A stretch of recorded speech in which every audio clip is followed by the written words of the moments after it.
Now we go to Steve Chen. Steve Chen is the head of learning previously with Bajaya Group, very accomplished HR, also with Inti College, with Naga World in Cambodia, as well as Tesco, worked with UK, some UK hotels, and Naim in Kuching is very accomplished, very seasoned learning development expert. He will talk about leading changes, leading breakthrough changes. How do you lead changes?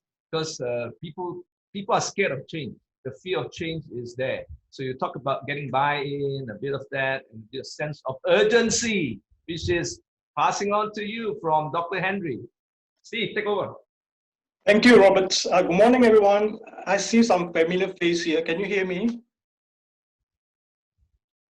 Good. Okay, let's straight to the topic.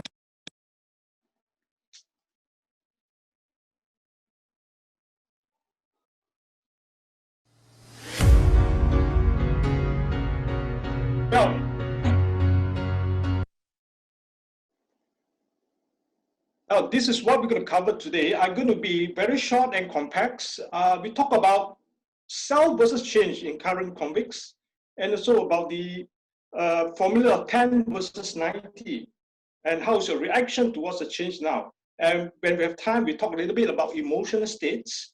Let's go about change that's happening nowadays with the convicts and what is happening now. We have changed lifestyle, changed the way we work, changed our personal life is changed now. And some of the changes are forced or imposed on you. And a lot of people are afraid to be changed, afraid of change, because you know why? It's about fear, right? And the change in the organization, most of the time take longer time to be successful. Some of them fail it halfway. Why? Because the research shows us most of the time, the challenges faced, 39% is because the employee refuse to change or they have the resistance to change. And second point is management behavior, probably the support, the sponsors doesn't support the change, right? And of course, the other factor will be about 28% short of resources, budgets, and tools. Now, let's talk about personal change. Why employee resist to change, right? If you look at this chart, I think most of you are comfortable. This is comfort zone. And you know that most of us like to stay in the comfort zone. We like our own space. And when your bosses, when your leaders stressing your zone, your comfort zone, most of them say, oh, this is something that I do not like. I don't feel comfortable. You know why? This is something that I never done it before. Have you heard about a lot of organizations or employees telling you, let's try a new technology in the company, or let's try a new method. And most of them, or some of them, will reply to you, say, I would like the way they would do things for the past few years. No? The old way of doing things is because they are so comfortable with the old way. And we ask them to stretch out. Not everybody's their comfort zone or able to stretch or extend the comfort zone easily. So I want to share with you today how you as a personal or you as the corporate leaders or managers in the corporates to understand this comfort zone, right? You have to extend the comfort zone and find opportunity outside of the comfort zone. Now, we're going to do one of these icebreakers because changes, individual approach changes differently. Either it's reactive or proactive. Well, this is just a summary. Changes happen. The people who proactive approach change, we call it a navigator.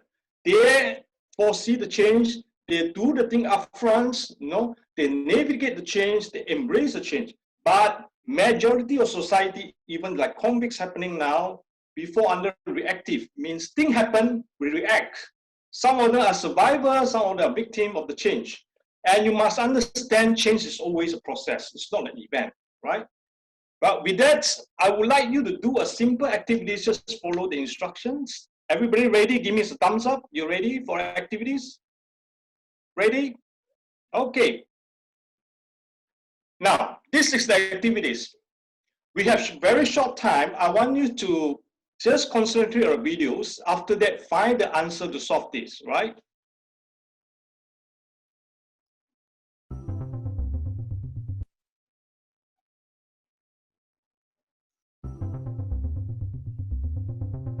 Taking that internship in a remote mountain lab might not have been the best idea. Pulling that lever with the skull symbol just to see what it did probably wasn't so smart either. But now is not the time for regrets, because you need to get away from these mutant zombies fast. With you are the janitor, the lab assistant, and the old professor. You've gotten a head start, but there's only one way to safety: across an old rope bridge spanning a massive gorge. You can dash across in a minute, while the lab assistant takes 2 minutes. The janitor is a bit slower and needs 5 minutes, and the professor takes a whole 10 minutes, holding onto the ropes every step of the way. By the professor's calculations, the zombies will catch up to you in just over 17 minutes. So you only have that much time to get everyone across and cut the ropes. Unfortunately, the bridge can only hold 2 people at a time. To make matters worse, it's so dark out that you can barely see, and the old lantern you grabbed on your way only illuminates a tiny area. Can you figure out a way to have everyone escape in time? Remember, no more than 2 people can cross the bridge together. Anyone crossing must either hold the lantern or stay right next to it, and any of you can safely wait in the dark on either side of the gorge. Most importantly, everyone must be safely across before the zombies arrive. Otherwise, the first zombie could step on the bridge while people are still on it. Finally, there are no tricks to use here. You can't swing across, use the bridge as a raft, or befriend the zombies. Right. You can try now. This is about how to test out your thinking pattern. If you stay with your own comfort zone, not able to get the answer. If you get the answer, please type in the chat. We only have 1 to 2 minutes.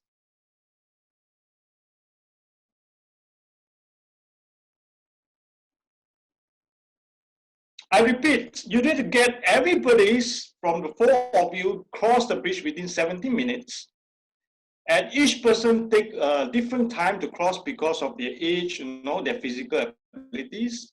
Second, the bridge only can hold 2 people at any time. Cannot have 3 persons or 3 people on the bridge, cannot. Anyone cross the bridge must hold the lantern. Yeah, this is a 3 condition.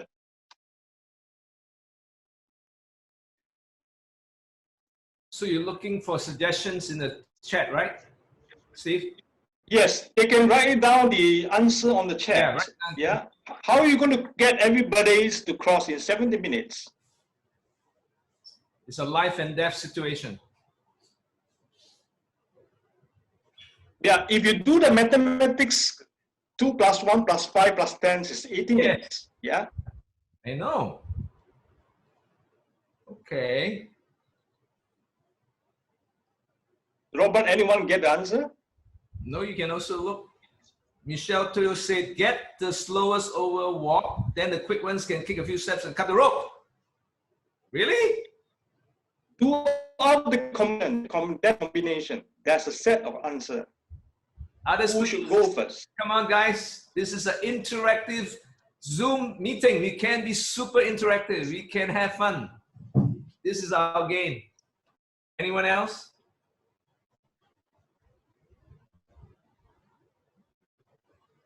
Are you there? All right. Get the answer? Okay, let me show you the answer. See how do you get the correct answer or not. Huh? Oh, let's see the answer. Okay. Ready? Answer is 3.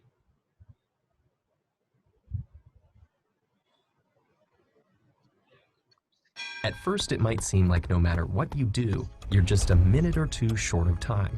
But there is a way. The key is to minimize the time wasted by the 2 slowest people by having them cross together. And because you'll need to make a couple of return trips with the lantern, you'll want to have the fastest people available to do so. So, the first one. You and the lab First combination, the quickly run fastest across with the lantern, though you have to slow down a bit to match her pace. After 2 minutes, both of you are across, and you, as the quickest, run back with the lantern. Only 3 minutes have passed. So far, so good. Now comes the hard part. The professor and the janitor take the lantern and cross together. This takes them 10 minutes, since the slowest janitor of two has to cross slow on down second for the round. old professor, who keeps muttering that he probably shouldn't have given the zombies night vision. By the time they're across, there are only 4 minutes left, and you're still stuck on the wrong side of the bridge. But remember, the lab assistant has been waiting on the other side, and she's the second fastest of the group. So she grabs the lantern from the professor and runs back across to you. Now, with only 2 minutes left, the two of you make the final crossing. As you step on the far side of the gorge, you cut the ropes and collapse the bridge behind you, just in the nick of time. Maybe next summer you'll just stick to the library. Right, everybody got it? Okay, what did we see from this activity is a lot of us, when working too long in the corporate, the same setting, we kind of been conditions, or we call it corporate condition. The way we thinking is just the one perspective. But in this activity, tell us we need to actually come out from the comfort zone, look at things differently, change the way we're thinking pattern to solve things. You know, if this, a lot of people say we have to go for the faster one. And every time will be the number one, the faster to bring someone to cross the bridge, but you can't solve it in this way. But if you turn around and come out of the comfort zone, look at different way, perspective, you got the answer within a second, right? And from this activity also say, the convicts 19, right? The way that your employees react, the way that they want to do things working from home without tools. Are they able to do minor changes in the way they work from home? And not every time the big change will bring big result. A minor change, the way they're working will bring you result as well. Now, let's look at next one. Most of the time, the problem is not how to get the new thoughts into your mind, but is get the old one, as what Dr. Henry said. You need to unlearn and relearn. That's what I mean, right? If you're L&D professional or you are head of training and development, probably it's time that you look at the way that you manage your training functions, right? People can't be face-to-face anymore. How you want to do it? How you want to engage people through Zoom training or online virtual training? This is one way. So try to get this one point. Another one, if you are bringing change, this is a quote from Charles Darwin. It's not always the strongest survive. Nor the most intelligent, but the one that most responsive to change. It means how you react to the change, how you react on it. And whether it's a company, it's individuals, even a businessman, how you react to the environment, right? Thank you. Next, shall we move on? Yes. Now, I'm going to share with you one of the approach on self versus change. A lot of time, 10% of thing happen is called inevitable change. Example, what is inevitable change? You can't control weathers. You can't control someone pass away, you know. And this is something that you are not in control, right? But the difference between people who are responsive to change, what we call it, 90% is your reaction to this change, right? 10% is the event happen, 90% is the individual or corporate reaction to the change. When you choose a good reaction or right reaction, then you get the outcome or result desired. But most of us look at 10% is something that, okay, this I can't do anything. And they choose a wrong reaction to the change. Then they don't get the outcome that's result that they desire. Right? Let me share with you next one. Well, this COVID-19 have changed the way we do things, even as an L&D professions, as a trainer, as a training consultant, as your employee. I highlighted 4 changes in employee training because of this COVID. First, well, businesses are not impacted or affected by the convicts. Of course, the CEO or the head the bosses might want to reduce or make some changes to training budget. The challenge for you is how you're going to utilize these limited budgets to reach your target. Are you going to prioritize your training? What kind of methods you're going to use, right? This is one thing. Second, a new paradigm for corporate training. Face-to-face is not doable at this moment because of the virus.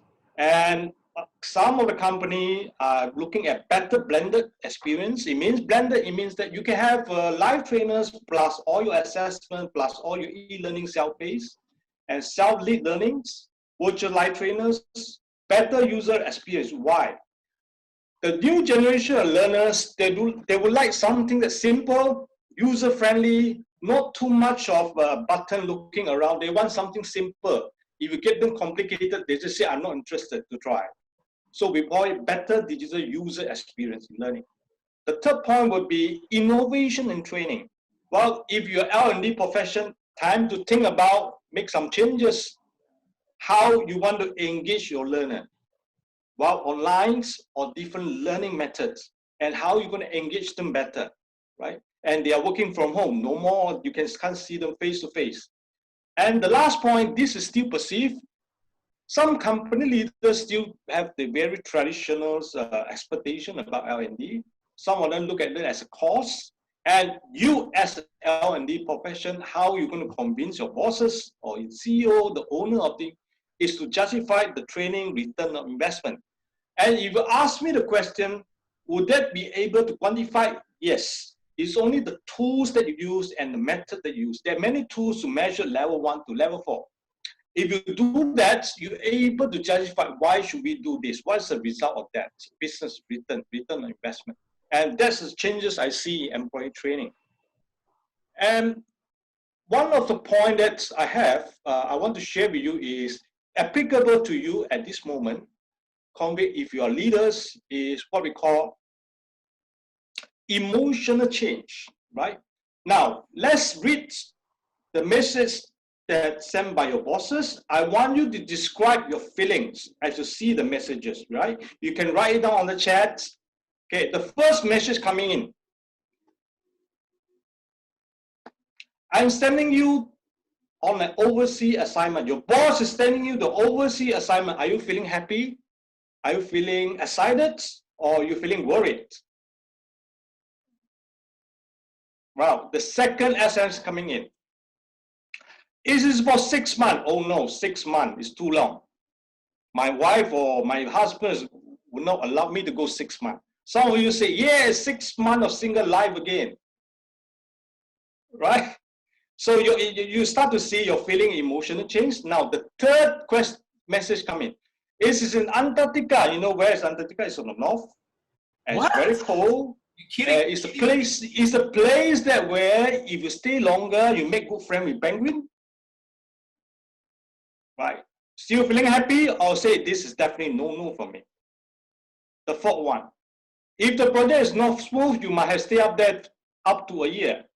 Well, if you cannot finish the project, you stay up there for a year. Who is still interested, excited to go for this assignment?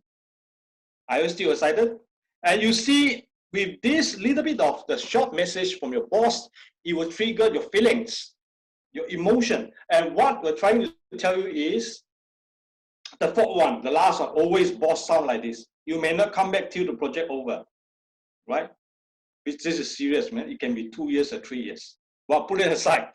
Well, the feelings, the frustration, what we can tell you is everybody experience emotional cycle of change, right? It can be a positive and negative change.